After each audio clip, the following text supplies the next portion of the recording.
여러분 반갑습니다. 저는 디지털 스토리 스튜디오의 김유석입니다. 오늘은요, 우리가 잘 몰랐던 한국 역사의 숨겨진 이야기 하나를 꺼내볼까 합니다. 한때 조선의 가장 웅장했던 궁궐을 수놓았지만 지금은 거리 자취를 감춘 한 색깔의 미스터리. 저랑 같이 한번 풀어보시죠. 우리가 보통 한국의 궁궐을 떠올리면 아마 왼쪽 같은 모습을 생각하실 거예요. 그런데 말이죠. 원래 궁궐 지붕이 오른쪽처럼 이런 눈부신 푸른빛의 바다 같다 하면 어떠세요? 정말 아름답지 않나요? 이게 그냥 스타일이 바뀐 그런 단순한 문제가 아닙니다. 여기에는요, 부와 전쟁, 그리고 한 국가의 철학이 완전히 뒤바뀌는 거대한 이야기가 담겨 있거든요. 자, 그럼 본격적으로 한번 파고들어 볼까요? 자, 이 미스터리를 풀려면요. 먼저 청기화라고 불리는 이 푸른 기와 이게 도대체 얼마나 비쌌는지부터 알아봐야 합니다. 이게 그냥 지붕에 얹는 자재, 그 수준이 아니었던 거죠. 거의 국가 예산을 통째로 쏟아부어야 만들 수 있는 거였어요. 회외청이라는 수입 코발트 안료로 만들었는데요. 이게 말 그대로 금이랑 무게를 재면 가치가 똑같을 정도였다니까요. 와, 이 가격 차이가 정말 어마어마했는데요. 기록을 보면 이 청기와 한 장 값이 당시 일반 백성들이 사는 집 한 채랑 맞먹었다고 해요. 상상이 가시나요? 근데 여기서 진짜 재밌는 게 뭐냐면요. 이 푸른색이 우리가 아는 청금석, 라피스 라줄리 같은 보석을 갈아서 만든 게 아니라는 거예요. 그건 열에 약해서 가마에 들어가면 까맣게 타버리거든요. 이건 바로 산화 코발트라는 물질을 써서 아주 복잡한 화학 반응을 거쳐야만 얻을 수 있는 그런 특별한 색이었던 거죠. 한동안은요, 이 엄청난 돈을 쓰는 게 왕실의 권위를 보여주는 거니까 당연하게 여겨졌어요. 그런데 1592년에 모든 게 다 바뀌어버립니다. 바로 임진왜란이죠. 이 전쟁으로 온 나라가 말 그대로 잿더미가 됐습니다. 궁궐은 다 불타버렸고 나랏돈은 바닥났죠. 당연히 코발트를 수입해오던 길도 다 끊겼고요. 화려했던 제국이 정말 산산조각이 나버린 겁니다. 전쟁이 끝나고 광해군이 어떻게든 무너진 왕실의 권위를 다시 세워보려고 이 푸른 지붕을 되살리려고 했어요.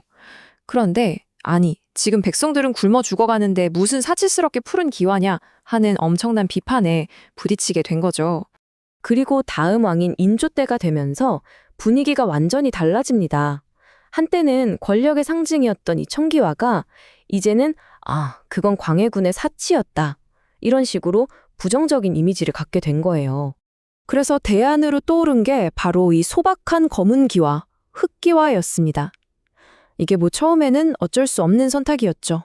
돈이 없으니까요. 그런데 이게 또 마침 당시 중요하게 여겨지던 유교의 검소함이라는 가치랑 딱 맞아 떨어졌던 겁니다. 이유를 들어보면 이 선택이 정말 실용적이었다는 걸 알 수 있어요. 흑기와는 우리나라에서 나는 싼 흙으로 만들 수 있었고 비싼 수입 안료도 필요 없었죠. 그냥 연기를 쐬어서 까맣게 만드는 거였거든요. 온도도 낮게 구워서 땔감도 아낄 수 있었고요. 무엇보다 튼튼해서 불량률이 낮았어요. 나라를 다시 일으켜 세워야 하는 상황에서는 완벽한 대안이었던 거죠. 자, 그래서 청교화가 역사 속으로 거의 사라진 것처럼 보이잖아요. 그런데 완전히 사라진 건 아니었습니다. 그 흔적이 아주 흥미로운 방식으로 지금까지 남아있거든요. 여기가 바로 창덕궁에 있는 선정전인데요. 현존하는 유일한 조선시대 청기과 건물입니다. 말 그대로 사라진 시대의 모습을 그대로 간직한 정말 귀한 타임캡슐 같은 곳이죠. 자, 이제 시간은 수백 년을 훌쩍 뛰어넘어서 1960년으로 가보겠습니다. 당시 대통령이 머물던 곳의 이름이 경무대였어요. 그런데 새로 취임한 윤보선 대통령이 이분이 역사에 굉장히 관심이 많으셨나 봐요. 이 경무대라는 이름 대신에 조선 왕실의 그 푸른 기와 전통과 권위를 다시 살려보자 이런 생각으로 일부러 이름을 바꿉니다. 그게 바로 청와대, 말 그대로 푸른 기와의 집이었던 거죠.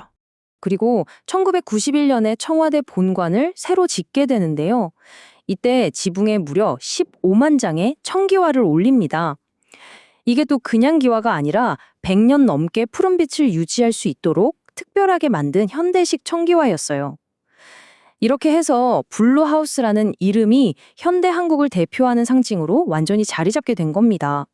결국 우리가 그냥 지나쳤던 조선의 그 잃어버린 푸른빛은요, 그냥 예쁜 색깔, 그게 아니었던 거죠. 한 제국이 품었던 원대한 꿈, 그리고 나라가 거의 무너질 뻔했던 시련, 그리고 마침내 현대 국가의 상징으로 다시 태어나는 그 모든 역사를 담고 있는 색이었습니다. 지붕의 색 하나에 이렇게나 깊고 거대한 이야기가 숨어 있었다니 정말 놀랍지 않나요?